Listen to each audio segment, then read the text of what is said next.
Hello, you are listening to the OmniTalk Fast Five, brought to you in partnership with Microsoft, the A&M Consumer and Retail Group, Takeoff, Sezzle, and Silk.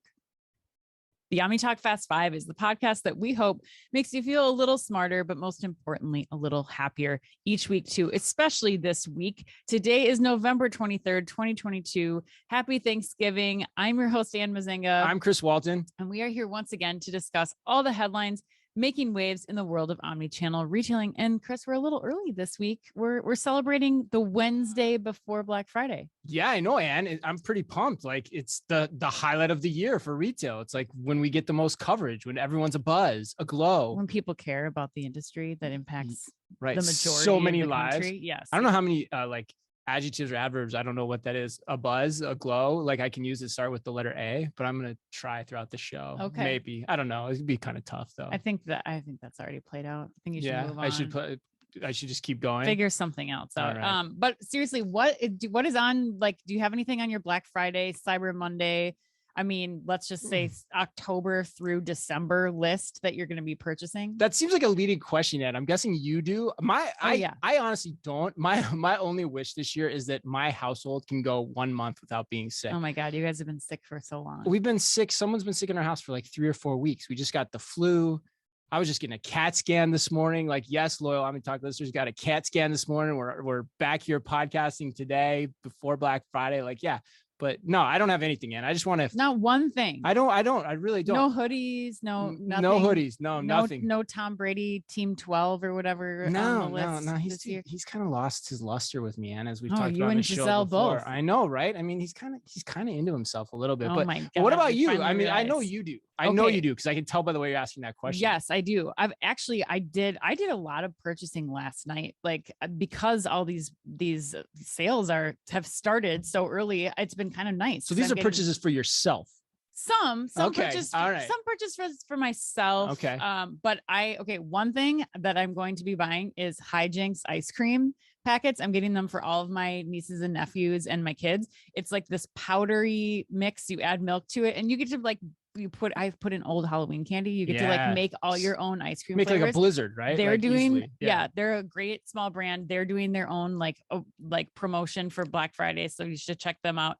Cozy Earth. I have become obsessed. That material. I wore that shirt and lots of people were like, particularly my mom. She's like, "That's a nice shirt." So I was like, "Oh, she's moving up from Land's End." Is what you're telling me? Yeah, right. I was like, "Okay, yeah, thanks, Mom." But it is really comfortable. Yes. I need to wash that. Actually. Yes. I don't know where mine is. They're great. They're doing another one, and then my Victoria's Secret bra came that I tried with the Fit Finder. Oh.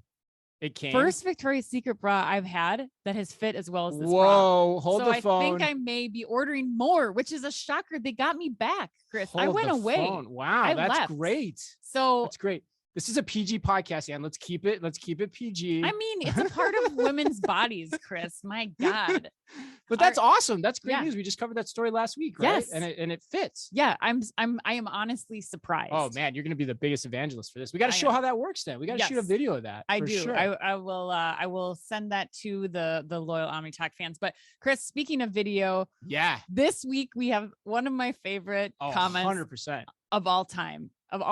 Yeah.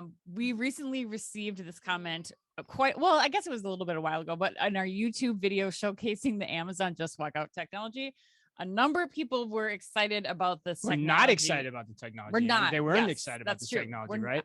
Thank you. That they were not excited about the technology, which we hear all the time, but specifically Jerry Strachey, who found it impersonal, creepy, and an invasion of my privacy. That's a direct quote. That's a direct quote, right? Yeah. Impersonal, creepy, and an invasion of my privacy. But Chris, it gets better, Ann. Yes, you have to read. I want you to read what Tatiana Britton. She came back with a banger of a response. This is my favorite comment all time, I think, on anything, on LinkedIn, on YouTube. Here's what Tatiana had to say to Jerry. She said, quote, "Jerry, you're on the internet. Your privacy has been invaded countless times, and your FBI agent knows your favorite type of juice and genre of porn. Juice and genre of porn. That's fascinating. One automated convenience store won't be the death of you." End quote. And what do you have to say to Tatiana?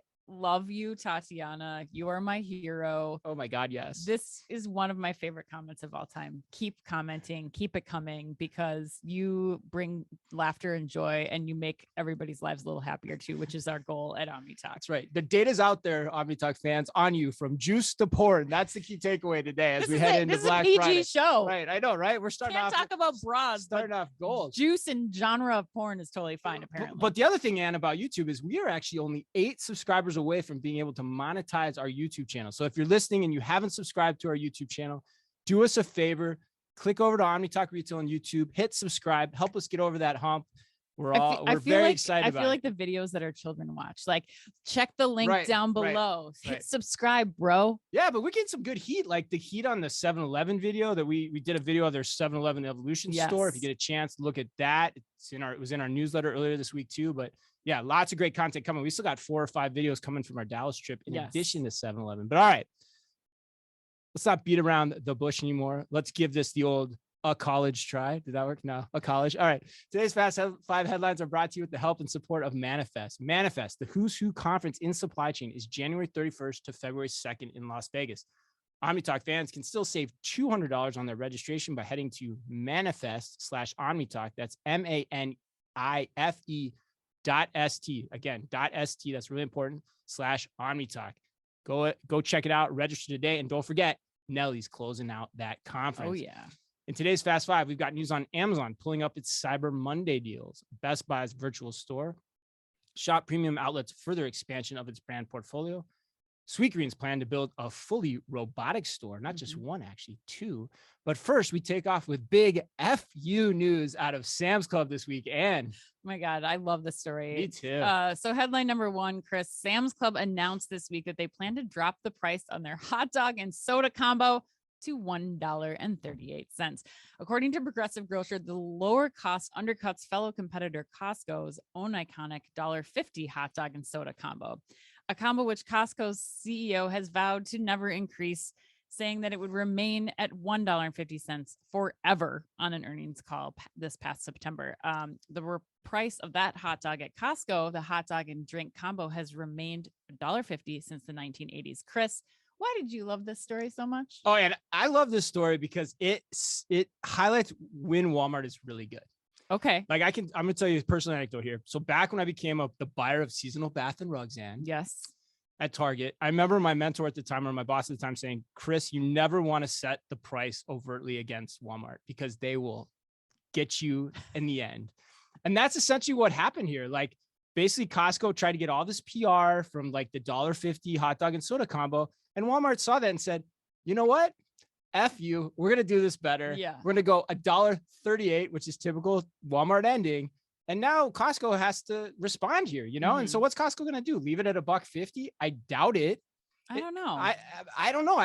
But it's a great move. If you think about it too, family of 4, like you're paying for and they go to Sam's Club once a month, let's say, that pays for an increase in the membership too, essentially as well, which has got to be part of this calculus. So I think it's a great move by Kath McClay, the CEO of Sam's Club, to do this. Yeah. And so I'm curious to see what Costco does. I don't think they'll stay, depending on how long Sam's Club tries to do this, which it sounds like it's going to be a while. It's going to be fun to watch. I love it. I love it. You want to bet a Costco hot dog that they don't? No, I hate hot dogs. I hate hot dogs. I won't eat a hot dog. You can't pay me enough to eat a hot dog. I know, but you know what? I will say I will eat a hot dog combo at Sam's Club or at Costco any day over Thanksgiving dinner. So I still, that's so weird. Hot dog all the way. Okay. But what do you think? You like it too. I do. Do you agree, or are there nuances to my argument? No, I absolutely agree. I think the thing that I find most impressive about this move is what I think it's going to do when you think about the consumer right now.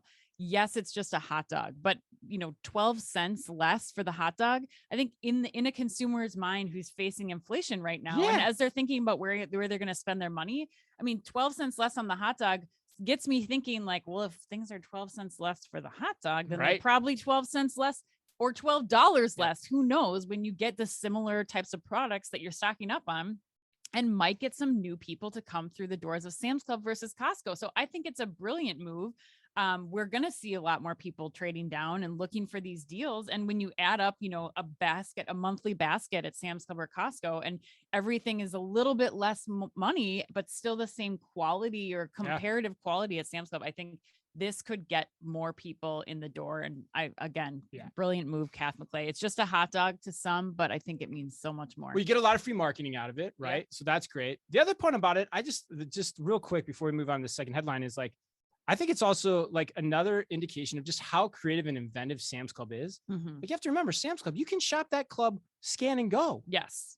They've had curbside pickup since Forever. the start of the pandemic, right? Like, you can ship from there. Like, they're just really, really inventive. Mm-hmm. All right, let's keep rolling. This one is one I picked out specifically because of a conversation that you engendered with me earlier in the week, which I thought was really interesting. I want to make sure the audience heard it, which is Amazon is pulling forward its Cyber Monday deals. According to Chain Store Age, Amazon is offering a Cyber Monday weekend event with online discounts across top categories from Saturday, November 26th through Monday, November 28th.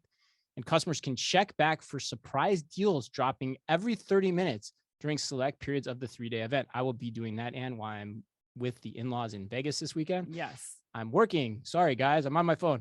And you were on this idea of early discounts happening across all retailers, particularly for Black Friday and Cyber Monday. Mm-hmm. And I went, whoa, yeah, you're right. I hadn't thought about that. So kudos to you for that.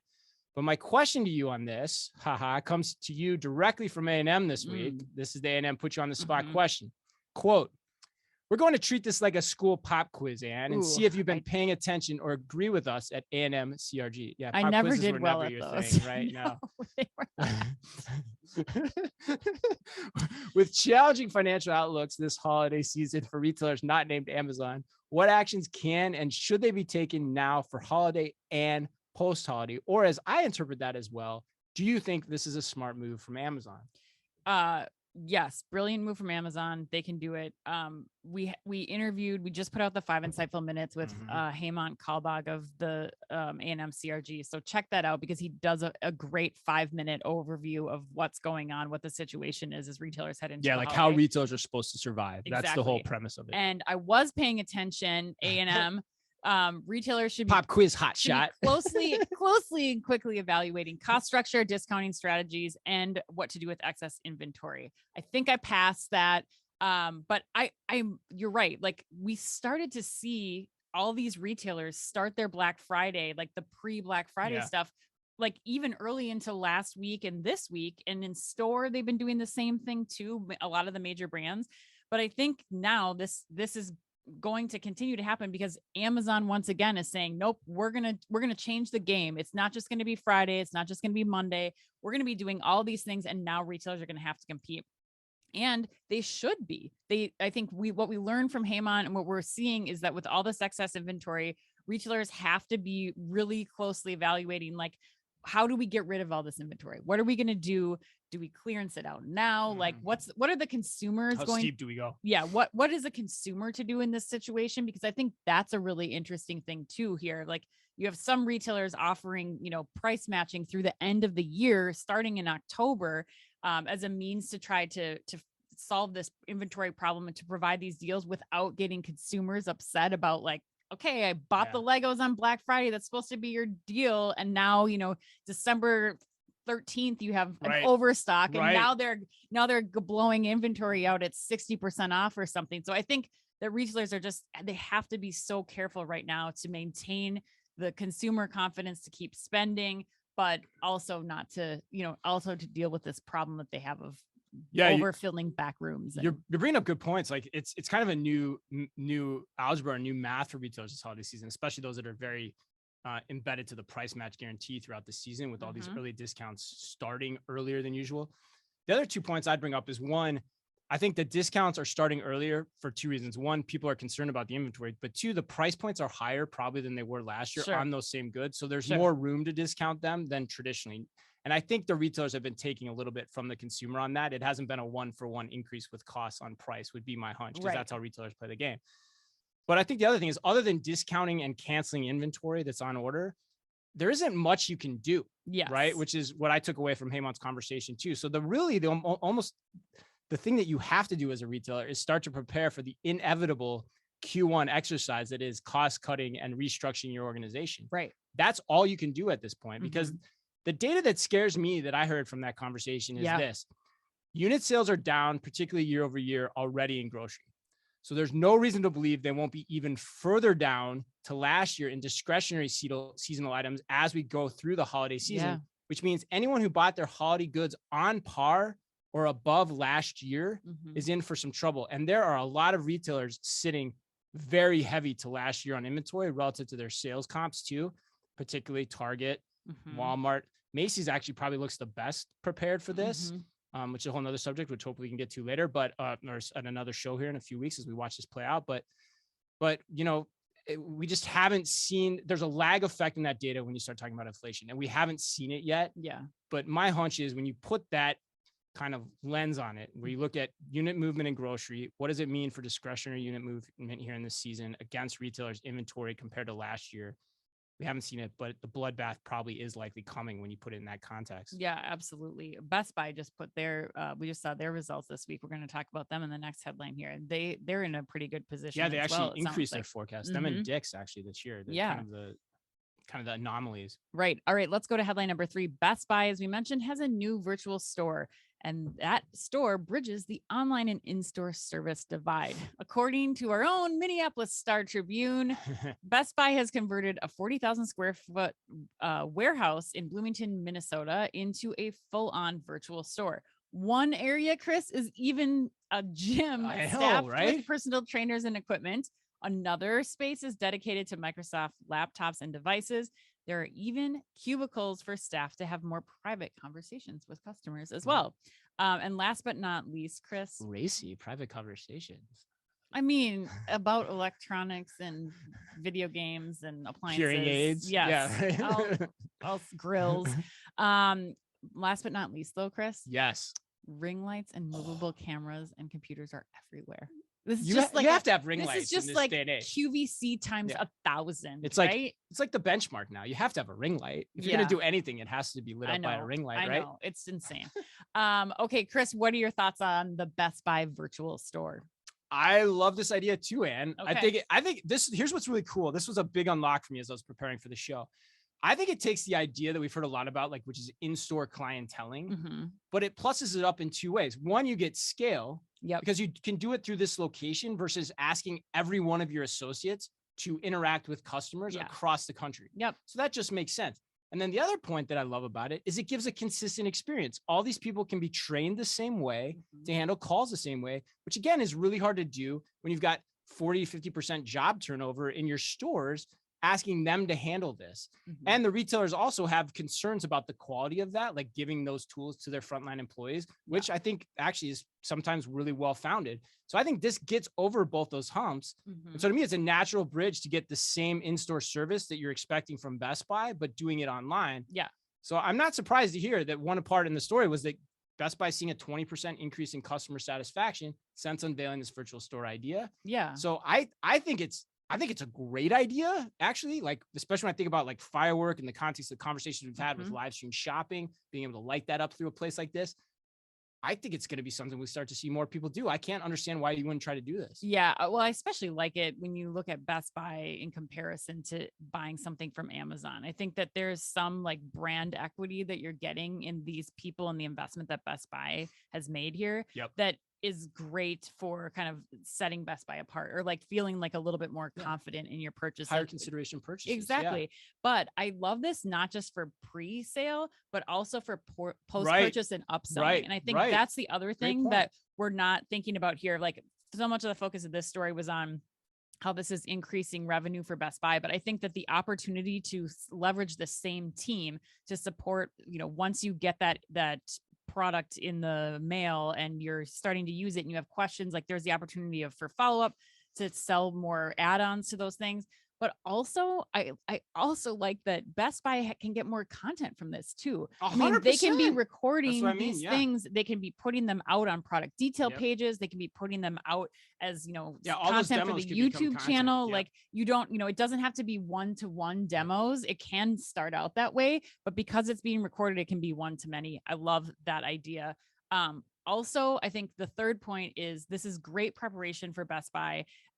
When you start to look at R&D, preparing for another metaverse type shopping experience in the future.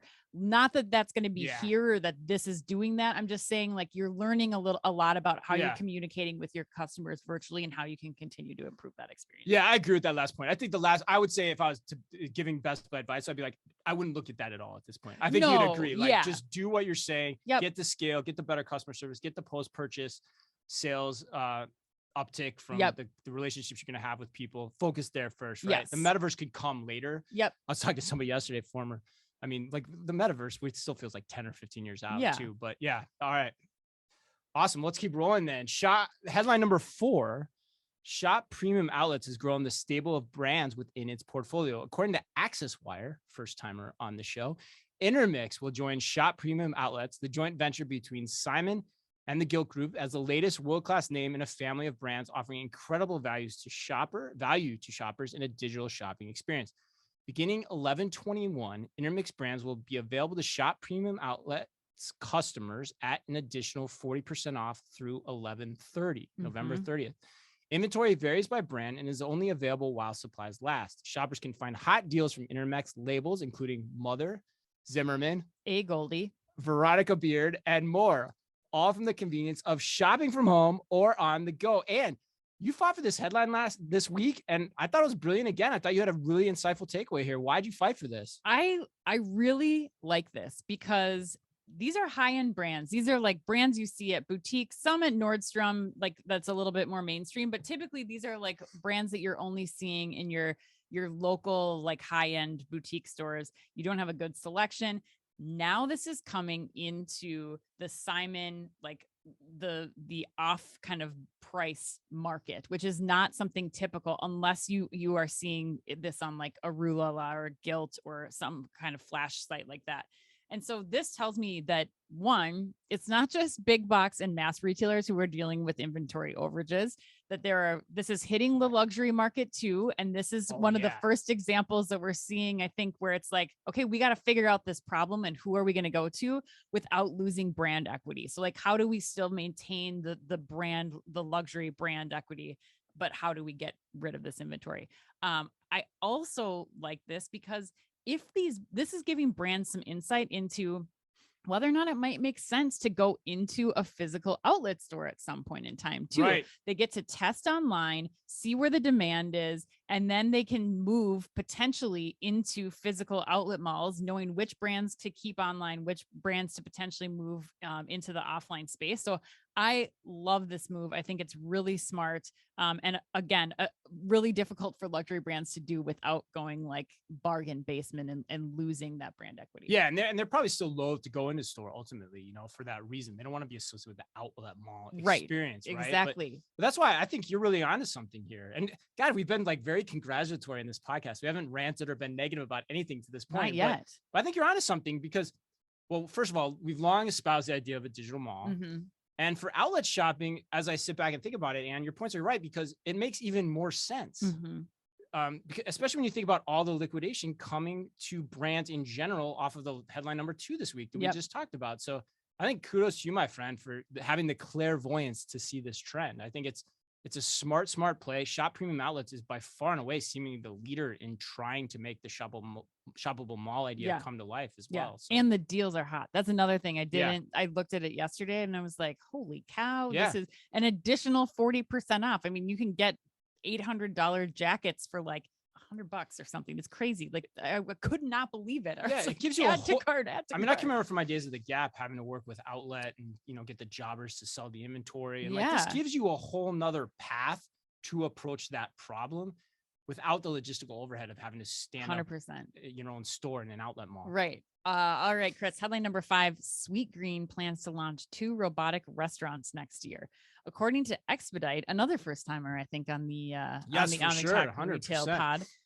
In these Sweetgreen restaurants that are being dubbed Infinite Kitchen locations, The make line, that is the line that prepares your salad, will be fully automated. Your salad will be made by robots, Chris. Yeah. The robotic tech comes from a Boston company, Sweetgreen, acquired last year, called Spice with a Y, of course, because why in the hell would we ever want to spell something the way that it's supposed to be spelled? Tech guys are so inventive, man. So inventive. Must be all the microdosing. All right.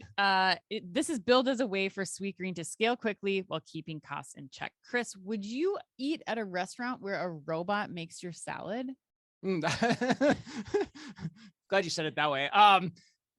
If it tastes the same, yeah, I don't give a darn. Honestly, I don't care. And it probably means you're gonna get it faster too. Yes, I think 100%. So sign me up. Yeah, if the quality's the same and I get it faster, yeah, I've got no problem with this at all. But what do you think? You're more the salad goer than I am. Well, although I've been eating more salads lately. I'm on happy. The encouragement of my physicians. That's a good idea for you. I love this journey for you, Chris. That's good.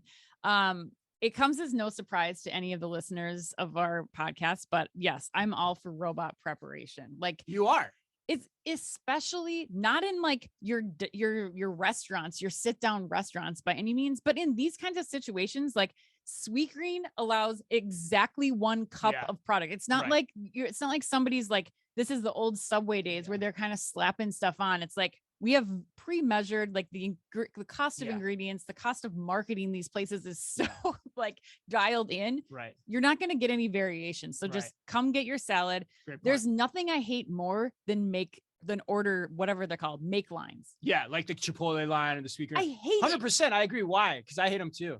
Because I hate the people that are like, do I want pico de gallo today? I don't know. And they like sit and have a conversation. No, there is a line of 100 people. Get out of here. Just pre-program 100%. in your phone and send it off. The other point I would say too, and because we're from Minnesota, I hate doing that to other people. Like when I'm indecisive, like it stresses me out. Like I don't want to hold up the line. Yeah, so give me a robot. Well, and then I think ultimately the point of this being like, what we've said multiple times, like in the Starbucks pickup only stores, like then it gives your associates the space and time to greet customers, to help with any challenges to orders or to help remedy those things where you really need human beings to be focused on giving the experience, ensuring that everything is correct, that's coming out the right way. Like that's where you want your focus, not on the scooping of a cup of tomatoes and 1 cup of chicken onto my cup. So you hope this works. You hope this. We got to check this out when it comes. Sweetgreen people, if you're listening, let us know when these stores open. We want to come check them out. Yes, absolutely. 100%. All right, Chris, let's go to the lightning round. All right, I'm excited about this week's lightning round. Let's do it. This one was tailor-made for you, Chris. KFC is opening a pub in London called the Colonel's Arms, which will combine the best of a traditional British pub with the food of KFC. Ugh. This means you can sip on a pint while watching TV or playing foosball and then chow down on some finger-licking good chicken. Chris, is this move diminishing the sanctity of the English pub or a sure way to get you to visit next time we're in London? I think it's actually both, and it for sure diminishes the sanctity of the English pub, which is like my favorite all-time place to be. Irish or English or Irish. I don't really care. There's some people who might be very mad at I'd probably go Irish first and then English. Okay. Sorry, English friends of ours. But I think for sure it gets me a reason to visit there next time in London, because KFC, bar none, is still the best fried chicken out there. My buddy Noyan and I have had this argument with our spouses. Popeyes. No, Kentucky Fried Chicken original recipe. He and I, Noyan, will go to the grave. It's the best fried chicken out there. So if I can get a Guinness in the same place as my fried chicken, my original recipe, and lick my fingers while doing it, Ann, hell yes, sign me up. That's definitely on. We got to get back to London, Ann. When was the last time you were at Popeyes? I haven't been to Popeyes in a while. I got to try that, actually. It's a good point. Good point. Yeah. All right, Ann. A new film called 80 for Brady. Yeah, it's so awesome.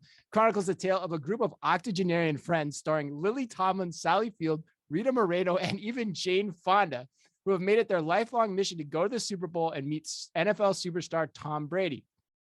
I sent you the trailer when I heard about this earlier this week. So on a scale of 1 to 10, 10 being amazingly awesome, how good do you think this movie will be? I still can't believe that this is a real movie. I'm so confused. Makes me think it's gonna be great. I'm so confused because they're like introducing themselves as their actual names, but then they're calling each other different names in the movie. Like, is this actually Lily, Sally, Rita, and Jane like actually them or what the hell is going on. So I just need to figure it out. But I do kind of want to see it. Like, looks it's so based on a great. true story. Yeah. Like, I don't know if the four of them or four people they're portraying really did this, but I kind of want to find out. So I'm going to say 5. Yeah, it's 5. That's it. 5. 50-50 expectations. I'm going in and I'll be pleasantly surprised. You're riding the fence on this one? I am. Or do you think it's more 6 or more 4? More 4. More 4. Okay. Yeah. I think it's going to be higher than that because I don't think these 4 ladies would sign up unless the script is really good. That's my hunch. But anyway, they're 80. And they're in Hollywood. That's so true. That's true. All right, we're on the. Oh, it's your turn. It's my turn. Yes. It's my turn, Chris. Word on the street is Minneapolis may be home to the next Players Cafe. I thought Ice Cube might be involved. He is not. But Players Cafe is a modern convenience store that is a one-stop for shopping for coffee, lottery tickets, scratchers, snacks, gifts, and more. Chris, when given the option, perhaps if you find yourself in a local towny bar tonight on the biggest drinking night of the year. Is that right? I didn't know that. Oh, yeah, absolutely. The night before Thanksgiving? I didn't know that. Oh, yeah. Makes sense. Are you more of a scratch off guy or a pull tab guy? First of all, I didn't know that reference of the song. Was it Ice Cube or Ice T? Did you say Ice Cube? Ice Cube. Ice Cube. I have no idea what that reference is. Players Club? Yeah, for those Check listening. it out. So great song. I'm sure no great one's movie, surprised by that. Great song. Do it. But Anne, to answer your question, I would say neither because gambling is a vice. Unless, of course, I'm on a heater at the blackjack table in Vegas with my buddies and errands and oven. But yeah, no, I've never done a pull tab in my life. I've done a scratch off. But pull I've never tabs done a pull tab all in the my way. life. Get yourself one of those cowboy. You realize beers. most people outside of Minnesota have no idea what you're talking about. Pull tabs? Yeah. Well, you come up to Minneapolis, We'll listeners. get you some pull tabs. I will take you for a Bloody Mary and some pull tabs, and it'll be the best day of your life. All right. Maybe. Let's close out this show. Adidas followed Nike this week and unveiled its own digital NFT marketplace. What is the one piece of Adidas gear you would want forever memorialized as an NFT? What The do you think it is? 1990s Samba. The Samba? Yeah. That's a good That pick. defined my footwear for It selection. did? Oh, God, yeah. I didn't know that. Oh, Samba's How all the long? way. What period of time what year and period of time, length of time was this? Well, Minnesota is home to the USA Cup, which is kind of the World Cup for younger soccer players, I didn't know 18 that. and under. And so I started playing in that when I was probably in 6th grade. So Sambas were kind of the jam from like 6th grade all the way through. Did you have Adidas slides freshman too? year, Did you have the sophomore soccer year? shoes before you put the Sambas on? Yeah, of course. You had to, Where'd you had to be ready. Where'd you wear to high school? The Sambas or the slides? Well, I didn't. Slides were big in high school for me. Sambas for sure. I went to a private school that you had to wear like uniforms. We couldn't always wear the Sambas at school, so I had to wear like Mary Jane, like platform loafer things. It was not. That sounds horrible. Sounds horrible. All right, well. Thanks for taking me down that memory lane, Ann. I like that one. That was good. That got deep. That's a good lightning round question. I learned a lot about ourselves on that one. All right, that wraps us up. Happy birthday today to Miley Cyrus, Chris Hardwick, and everyone's favorite Jersey Shorer, Snooki. And remember, if you can only read or listen to one retail blog in the business, make it OmniTalk. Our Fast 5 podcast is the quickest, fastest rundown of all the week's top news. And our twice-weekly newsletter tells you the top 5 things you need to know each day.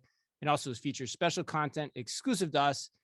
And it's just for you. And we try really hard to make it all fit within the preview pane of your inbox. You can sign up today at www.omnitalk.blog.